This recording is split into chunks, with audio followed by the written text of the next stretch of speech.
Assalamualaikum warahmatullahi wabarakatuh. Perkenalkan, nama saya Rustanti Ramadhani dari program studi PGSD semester 2 dari kelas 2E. Di sini saya akan menjelaskan tentang jenis-jenis lembaga sosial beserta fungsinya. Yang pertama ada lembaga keluarga. Lembaga keluarga merupakan contoh lembaga sosial di mana hubungan para anggotanya berupa kekerabatan. Misalnya nih, contoh ya, orang tua kita tuh melarang kita tuh gak boleh pulang terlalu malam, jam 10 kayak gitu. Terus kita sebagai anak itu harus patuh sama orang tua, harus nurut gitu. Kita kalau semisal kita nggak boleh pulang lewat jam 10 malam, kita pulang jam 9 atau setengah 9 atau jam 8 gitu. Kalau kita pulang jam 10 malam atau lebih, bisa-bisa kita ditegur sama orang tua kita, bahkan dikasih hukuman gitu. Beberapa fungsi dari lembaga keluarga sendiri. Yang pertama ada lembaga reproduksi. Lembaga reproduksi itu menghasilkan keturunan. Yang kedua ada fungsi afeksi, tempat curah kasih sayang. Terus yang ketiga fungsi sosialisasi, tempat penanaman nilai-nilai dan norma. Yang kedua ada lembaga ekonomi. Struktur lembaga ekonomi meliputi penawaran dan permintaan seperti produksi, distribusi, dan konsumsi. Misalnya nih, makanan bisa kita peroleh dengan membeli, gitu ya. Kita membeli makanan menggunakan uang yang diperoleh dari kita bekerja.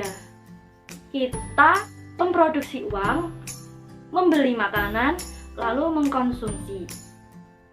Kita senantiasa hidup dalam sistem lembaga ekonomi. Secara tidak langsung tuh ada timbal baliknya lah ya teman-teman.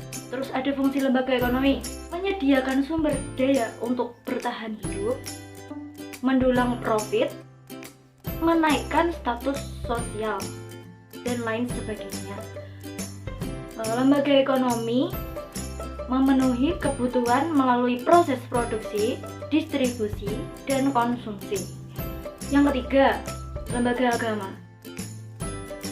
Agama merupakan salah satu sumber nilai dan norma yang berlaku di Indonesia. Agama menjadi pedoman hidup yang kekal bagi orang-orang beriman, karena tidak hanya mengatur hubungan antar manusia, namun juga antar manusia dengan Tuhan. Peran lembaga agama sangat signifikan, sangat jelas ya guys. Menentukan makanan yang halal dan haram, melegitimasi sepasang calon mempelai membangun rumah tangga. Lembaga agama ini memiliki otoritas dalam resolusi konflik di berbagai daerah. Terciptanya solidaritas sosial. Yang keempat, ada lembaga politik. Tidak hanya mengurusi perebutan kekuasaan, namun juga proses pembuatan kebijakan. Hampir seluruh elemen kehidupan kita bersentuhan dengan politik, dari konstitusi sampai peraturan RT juga merupakan keputusan politik. Beberapa fungsi, yaitu mengendalikan perilaku masyarakat, melakukan kontrol terhadap pelanggaran aturan yang dibentuk oleh negara seperti pengadilan, kepolisian, lembaga kemasyarakatan, sampai petugas piket jaga ronda.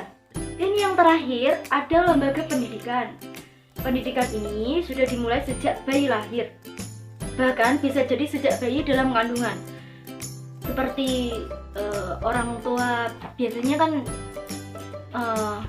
bisikin anaknya, kayak ngomong-ngomong sama anaknya gitu, kepada calon anaknya lewat perutnya ibu gitu.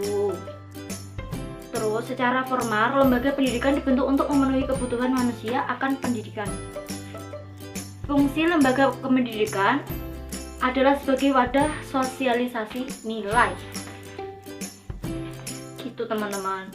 Terus dari penjelasan di atas bahwa individu, kelompok, dan sosiologi merupakan satu kesatuan yang sangat berkaitan.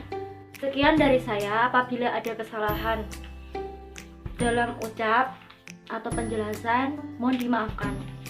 Assalamualaikum warahmatullahi wabarakatuh.